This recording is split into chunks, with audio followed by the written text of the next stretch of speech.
السلام عليكم، يا رب دايما تكونوا بخير. هنعمل مع بعض النهاردة سفرة أسماك خطيرة بجد. كل نوع وكل صنف هنعمله مع بعض حكايته حكاية والطعم رهيب. سر اللون القمر اللي احنا شايفينه. لايك وشير وسبسكرايب، ويلا نشوف مع بعض أحلى وأجمل أكلة سمك. ولما نعمل أكلة سمك لازم تكون جامدة جدا من العيار التقيل. يلا بسم الله. ومعايا في الآيس بوكس طبعا الفيديو ده كان من وقت ما كنت أنا في الإسماعيلية، فانا كنت جايبه الحاجات دي من هناك. يعني بصراحه الاسماك هناك تجنن. اول حاجه معايا ام الخلول او الجندوفلي، ودي انا كنت شارياها من على البحر. الصراحه كانت خطيره جدا وسعرها كان الكيلو ب15 جنيه. ومعايا كمان سمك بلطي زي ما احنا ما شايفينه كده، اللهم بارك. هنشوف كله سوا مع بعض. ومعايا ايه كمان؟ طبعا الايس بوكس كله تلج علشان يحافظ على الاسماك في المسافه بتاعه السفر. معايا كمان وحداية من الكاليماري. دي لأول مرة بجيبها وهننضفها سوا من البداية للنهاية. هنشوفها مع بعض كلها. ومعاكي كمان ايه يا أمنية؟ معايا اللهم بارك جمبري، الجمبري الجامبو زي ما احنا ما شايفين كده، وهننضفه ونشوفه سوا برضو. ومعايا استاكوزا. اللهم بارك، انا كنت جايبة كمية محترمة جدا، مش هنعملها كلها وهنشوف مع بعض برضو. معايا هنا كيس من الجمبري الصغير، يعني كان عندي في الفريزر فقلت بقى نطلعه مع الوصفات كمان. وسمك فيليه لاني زوجي بيحبه اكتر كمان زي ما قلت لكم قبل كده. ده سمك فيليه باسا محترم جدا الصراحه، واللهم بارك اللحم بتاعه حلو قوي. وده سمك دينيز، ده انا كنت شارياه تقريبا كيلو حاجه بسيطه. كان عندي يعني متبلاه ومظبطاه وكان في الفريزر تمام. معايا هنا في البوله هبدا ان انا انزل بالجمبري الصغير. بشطفه كويس جدا في البدايه، لازم نشطفه كويس خالص، وبعد كده بننضفه بالخله زي ما بنعمل في الجمبري الكبير. ببدا ان انا اشيل الكيس الرملي الصغير خالص اللي موجود فيه في الظهر. عايزه اقول لكم انه احيانا بيكون اسمر بالشكل ده واحيانا بيكون شفاف.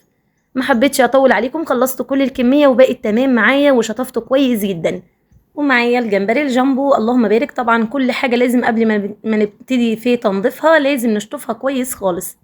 شايفين شكله بقى؟ يلا بينا مع بعض ننضفه طبعا زي ما عملناه في فيديو مفصل قبل كده عن الجمبري وازاي ننضفه تمام. وطبعا القشور والروز بتاع الجمبري دي كنز ما ينفعش نستغنى عنها تماما.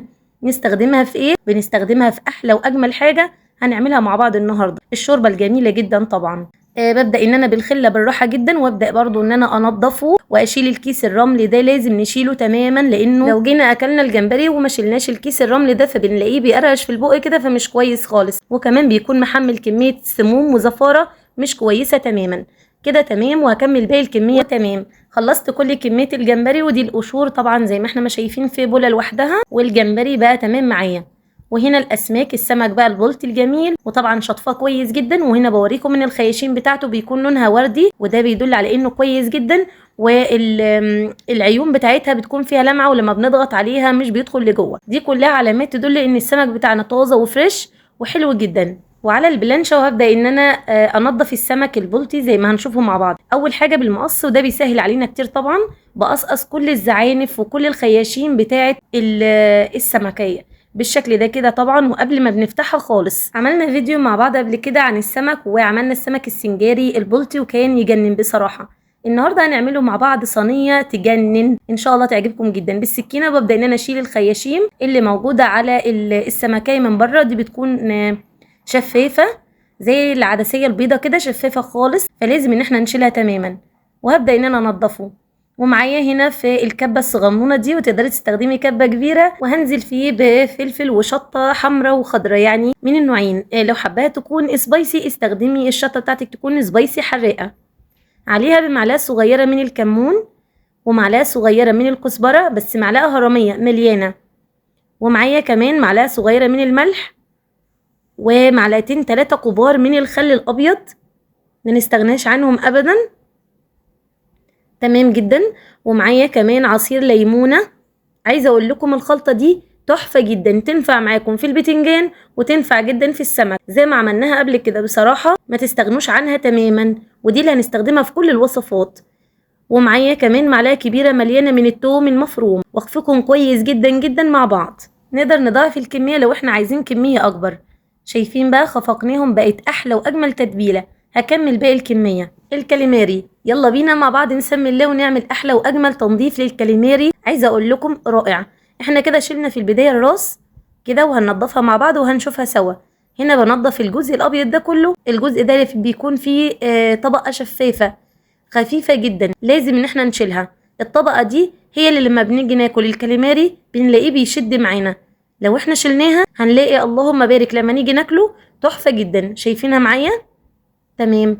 وبنضفه كويس خالص وبخليه معايا زي الفل. اللهم بارك. لاول مره بجيب الكاليماري بالشكل ده، دايما كنت بجيبه اصابع متقطع جاهز، لكن حبيت ان انا اشتريه واعمله معاكم. الخيوط او الاجزاء اللي موجوده في الراس دي بنقطعها كده وبنستخدمها في الشوربه، بتكون جميله جدا وطعمها بيكون حلو قوي. بس بالمقص بالراحه ببدا ان انا افتح بقى من عند الراس، وهوريكم مع بعض العينتين بتوع الكاليماري، وهنشوف مع بعض الحبار. طبعا معروف كويس جدا في الجزء بتاع الكاليماري الزعانف او الحاجات اللي بتكون موجوده بتاعه الكاليماري دي، ببدا ان انا اقصقصها كده وانضفها، وبرده بشيل منها الجلد والحاجات دي كلها. ده كده الحبار اللي انا بوريه لكم، وكمان العينتين.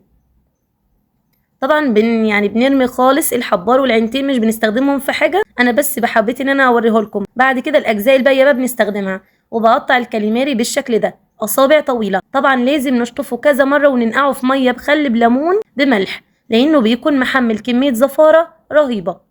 وبكده بيكون جاهز معانا الكاليماري، واللهم بارك زي ما احنا ما شايفين، يعني تحفه جدا. ومفيش احلى من ايدينا طبعا في تنظيف كل حاجه. تتبيله للجمبري بقى: شويه من الكمون، الكزبره، الملح، الكركم، ومعلقه من الخلطه اللي احنا عملناها في الكبه، بس مش اكتر من كده. وببدا ان انا اسيبه 10 دقايق ربع ساعه لما اجهز الكفر بتاعه. معايا هنا السمك البلطي وبنفس الخلطه، انا قلت لكم الخلطه دي هنستخدمها او التتبيله هنستخدمها في كل انواع السمك اللي هنعمله النهارده، ومش السمك وبس، لا كملوا معايا ومفاجآت جامده جدا. ببدا ان انا افتح كمان في السمك كده شرايح زي اللي بنشتريه من الجاهز بالظبط. لو عايزه تفتحيه خالص ويبقى مفتوح نصين مفيش مشكله تماما. عايزه تعمليه سنجاري اللي هو يتفتح من الظهر، تمام خالص. ده السمك الدنيز، عايزه اقول لكم ريحته وطعمه ولونه، عايزه اقول لكم خطير بصراحه. اول مره اجيبه لكن عجبنا جدا. هبدا برضو ان انا اتبله بالتتبيله دي. عايزه اقول لكم لو انتي ناويه تعملي اكله سمك وعايزه تعمليها طعم وكل حاجه فيها جميل، تبلي السمك من بالليل وابداي سويه تاني يوم، هتلاقي واخد طعم التتبيله بقى وشارب منها، بجد بيبقى تحفه. شفنا مع بعض طبعا السمك من جوه عامل ازاي، اللهم بارك. وبنتبله من بره بقى كده، لان ده طبعا مش هينفع ان انا اتبله من بره لانه هيتقلي معايا على البوتاجاز في الزيت. تمام، وكده جاهز معانا. تعالوا معايا بقى نعمل احلى واجمل صينيه سمك، بجد لو جربتوها هتدعولي عليها. في الصينيه كده مدهونه دهنه خفيفه من الزيت او فيها شويه من الزيت بسيط، وشرايح من البطاطس تكون وسط، يعني لا رفيعه ولا سميكه، وشرايح من الطماطم والفلفل الالوان او الفلفل الاخضر. عايزه سبايسي تمام براحتك جدا، تقدري تضيفي من الشطه. ومعايا كمان معلقه من الهريسه او الخلطه اللي احنا عملناها، وتقلبيهم كويس جدا. معايا هنا في بوله فيها شرايح من البصل، وطبعا بصل ابيض بيدينا سكاره وبيدينا طعم حلو جدا. تقدري تستخدمي الاحمر لو انت حابه، شويه من الملح والفلفل الاسود، ودعكيهم بايديكي شويه كده تطلع الطعم والريحه اللي تجنن، وضيفيهم على الصينيه بتاعتك. طبعا تقدري تضيفي كزبره خضراء، تقدري تضيفي كرفس المتوفر عندك، شويه من الملح والكمون والكزبره والكركم. بصي الملك بتاعنا النهارده كمون وكزبره وكركم وبس، والاساسي طبعا مع السمك الليمون، فبجد بيدينا احلى واجمل طعم. الكركم طبعا بيدينا اللون الحلو جدا على الصينيه بتاعتنا. وابدا انزل بشويه من الزيت. احنا في وصفات السمك ورز السمك مش بنستخدم لا سمنه ولا زبده، استخداماتنا كلها زيت. طبعا الاساسي مش بندخل الصينيه على الفرن على طول، لازم التشويحه المحترمه جدا. نسيب الصينيه كده على البوتاجاز تتشوح شويه وتاخد وتدي مع نفسها شويه على البوتاجاز، وبعد كده ندخلها الفرن. دي الشوربه اللي هنعمل بيها شوربه السي فود برؤوس السمك، برؤوس الجمبري وقشر الجمبري، وشويه من البوكيه جرنيه، جزر وطماطم وورق لورا وحبهان، ولو عندك كرفس وكرات حطي منه، تحفه جدا. يعني شوربه طبيعيه منه فيه. عندي هنا السمك بقى كده ورصيته على الصينيه بالشكل ده، ومعانا كمان شويه من الزيت كده يديله بقى لمعه حلوه وتسويه محترمه جدا. عايزه اقول لكم طبعا مش بنشغل اي شوايه خالص ولا اي حاجه، وعليها شرايح من الليمون وعلى الفرن. نقدر نستخدم اي نوع سمك في الصينيه، سمك ماكريل، سمك دينيز، بولتي، اللي انتوا حابينه، وممكن سمك فيليه كمان. هنا بقى في الزيت، ولازم ليمون كده علشان ما يطلعش اي ريحه خالص من الاسماك اللي هنحمرها، وببدا ان انا احط فيها شرايح من الليمون كده. تمام. وده الجمبري زي ما احنا ما شايفين، الكفر بتاعه خطير مقرمش جدا، طعمه كان يجنن. طبعا في الكفر بتاعه بضيف برضو عليه كركم وبضيف له النشا فبيخليه مقرمش معانا وجميل. وده السمك زي ما شفناه مع بعض الدنيس، بحمره. ودي كده شوربة السي فود زي ما احنا ما شايفين بالكريمة. تقدري تعمليها شوربة عادية خالص من غير كريمة، وتقدري تعمليها بالصوص الأحمر تمام جدا. ودي الصينية بتاعتنا تسويتها مظبوطة وتمام. وعايزة اقول لكم ان انتم هتاكلوا المكونات اللي موجودة من تحت البطاطس والخضار ده قبل ما تاكلوا السمك نفسه، بيكون طعمه لذيذ لذاذة خطير. جربوه بجد هيعجبكم جدا. الصينية دي بتدخل في قلبي على طول بصراحة، تجنن. صحة وهنا يا رب، وتسلم ايديكم مقدما يا حبايبي. الرز بقى، الرز المصري الجميل بتاعنا عملته هنا بالبصلايه طبعا، وضفت له بقى شويه من الكركم كمان ومعلقه من الخلطه الجباره. جربوها يعجبكم جدا. ودي سفرتنا الجميله، سفره اسماك، حاجه كده فاخر من الاخر، يعني مفيش احلى من عمايل ايدينا. لو جينا رحنا مطعم وعملنا واكلنا فيه الوصفات اللي احنا شايفينها دي، شوفوا بقى هتكلفنا قد ايه وهتاخد مننا مصاريف قد ايه وتكاليف. لا احنا عملنا كل حاجة في البيت بنظافة وباحتراف، وحاجة كده احلى من المطاعم 100 مرة.